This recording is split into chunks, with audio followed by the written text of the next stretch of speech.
Hello everyone, this is Mo from Sparshita's kitchen. আশা রাখি সবাই খুব ভালো আছেন, আমিও খুব ভালো আছি। আজকে আমি আপনাদের করে দেখাচ্ছি চিকেন চপ। তো চলুন চলে যাই রেসিপিতে। প্রথমে একটু ফ্রাই প্যানে আমি পরিমাণ মতো সয়াবিন তেল নিয়ে নিয়েছি, আর এখানে দিয়ে দিচ্ছি প্রায় 1 চা চামচের মতো রসুন কুচি। আমি কিন্তু রসুন কুচিটা খুবই মিহি করে করার চেষ্টা করেছি। আর এই রসুনটা হালকা একটু ভেজে নিয়ে আমি দিয়ে দিচ্ছি এখানে 1 চামচের একটু বেশি সামান্য আদা কুচি। আদাও আমি জাস্ট ফাইনলি চপ করে নিয়েছি। আর এখানে দিয়ে দিচ্ছি 1 কাপের মতো পেঁয়াজ কুচি। আসলে চপে কিন্তু পেঁয়াজটা যদি একটু বেশি দেওয়া হয় তাহলে চপের স্বাদ অনেক বেশি ভালো আসে।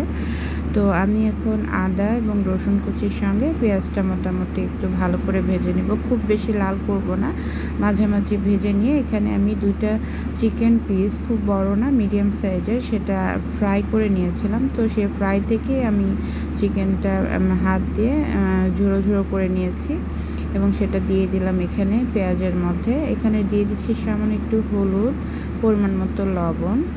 এখন এটার সাথে আমি ভালো করে চিকেন প্লাস পেঁয়াজ সব কিছু ভালো করে আমি একটু ভেজে নিব, যাতে চিকেনের কোনো ধরনের স্মেল না থাকে, সুন্দর একটা গন্ধ আসে। কারণ আমরা জানি যে ভাজা চিকেনের কিন্তু ফ্লেভারটা অনেক ভালো আসে। আর এখানে আমি প্রায় 6টার মতো আলু সিদ্ধ করে নিয়ে সেটা গ্রেট করে নিয়েছিলাম। আপনারাও চেষ্টা করবেন গ্রেট করে নিতে, তাহলে কিন্তু আলুগুলো ফাইনলি মানে হয়, মিশে যায় এবং চপটা অনেক বেশি ভালো লাগে খেতে। দিয়ে দিচ্ছি পরিমাণ মতো লবণ, 1 চা চামচ মতো মরিচ গুঁড়া এবং জিরা গুঁড়া, সেই সাথে 1/2 চা চামচের একটু বেশি গরম মশলা গুঁড়া। এটা আসলে আপনারা মেজারমেন্ট নিজেরা বুঝে দিতে পারবেন, যে যেরকম পরিমাণ বানাবেন তাকে আসলে মশলাটা সেভাবেই দিতে হবে। তো এখন সব মশলার সঙ্গে আমি এটা আলু প্লাস চিকেন সব কিছু খুব ভালোভাবে আমি কষিয়ে নিব এবং এটা একটু সময় নিয়ে করতে হবে। হালকা আঁচে করলে অনেক ভালো হয়, তাতে করে কিন্তু বাইন্ডিংসটা সুন্দর হবে। তো অলমোস্ট আমার যেটা হয়ে আসছে, এখানে শুধু 1/2 চা চামচ আমি শুকনো মরিচ তেলে নিয়ে গুঁড়ো করে নিয়েছিলাম, সেটা দিলাম। আর চপে কিন্তু শুকনো মরিচের এই গুঁড়াটা অবশ্যই দিবেন, তাতে কিন্তু চপের স্মেলটা আরও অনেক বেশি সুন্দর আসে। তো আমার এই চপের মিশ্রণটা রেডি হয়ে গেছে, এটাকে এখন আমি ঠান্ডা করে নিব। তো আমার চপের মিশ্রণটা ঠান্ডা হয়ে গেছে, এখন আমি এটা হাতের সাহায্যে শেপ করে নেব। নর্মালি আমরা দেখি যে চপ গোল গোল করেই করা হয়, একটু চ্যাপটা করে নিয়ে, তো আমি সেভাবেই করছি।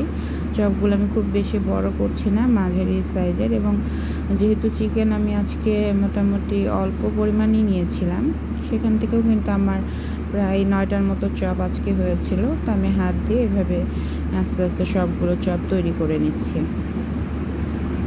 এবং এই চপটা কিন্তু আসলেই খেতে অনেক ভালো লাগে এবং আপনারা চাইলে এভাবে করে ফ্রোজেন করে রেখে দিতে পারেন।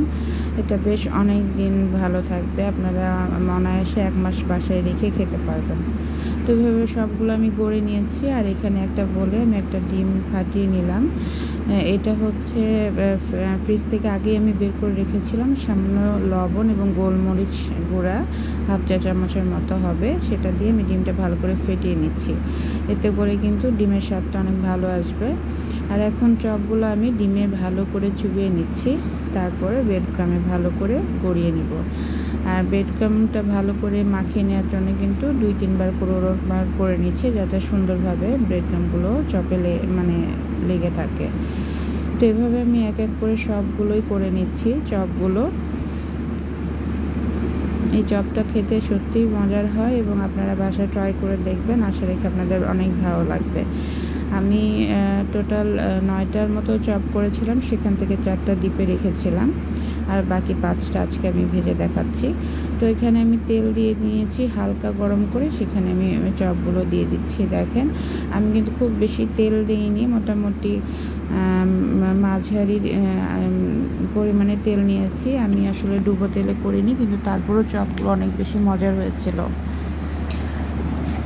তো এখন আমি চপগুলো এপিট ওপিট করে ভালো করে ভেজে নেব।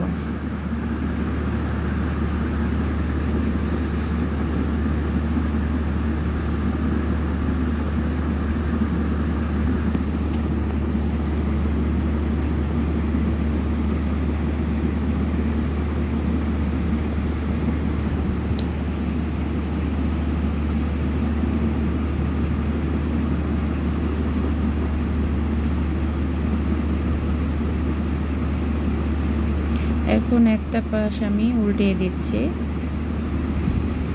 হালকা লাল হয়েছে ওই পাশে।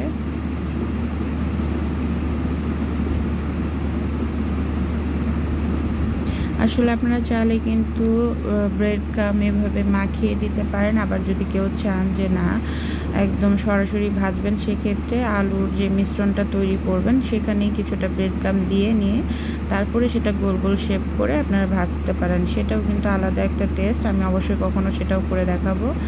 আর সেটা করলে কিন্তু আলাদা করে আসলে ডিমটা আর লাগবে না। তো আমার চিকেন চপগুলো ভাজা হয়ে গেছে, আমি উঠিয়ে নিচ্ছি তেল থেকে। দেখেন কত সুন্দর কালার আসছে, দেখতেই কিন্তু খুব লোভনীয় লাগছে, তাই না? তো এইভাবে আমি সবগুলোই ভেজে নিলাম এবং তুলে নিচ্ছি একটা বলে। এই তো রেডি হয়ে গেল আমার চিকেন চপ। আপনারা অবশ্যই আমার রেসিপিটা দেখে জানাবেন কেমন লাগলো আপনাদের। আর আপনাদের ভালো লাগলে সেটা নিঃসন্দেহে আমার জন্য অনেক বেশি অনুপ্রেরণার।